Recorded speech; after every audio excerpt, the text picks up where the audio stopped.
Hi, this is Pro3 channel. In today's video, I will show you how to change display resolution on MacBook. Before I get started, don't forget to subscribe and turn on the notification to keep you updated about this channel. So let's go! High resolution display can show more details as they have more pixel and standard displays. This can be helpful especially for video editing, graphic designs, and gaming.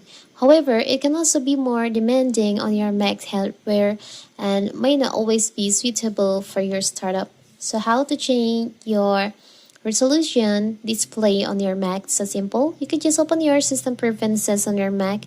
Now you can go to display section by click on display in here, and in here you'll find there is an option resolution. It's set to default for display. If you want to change it, you can just choose on scaled and choose on the resolution that you want to use for your Mac. Here's for this one, and here's for this resolution.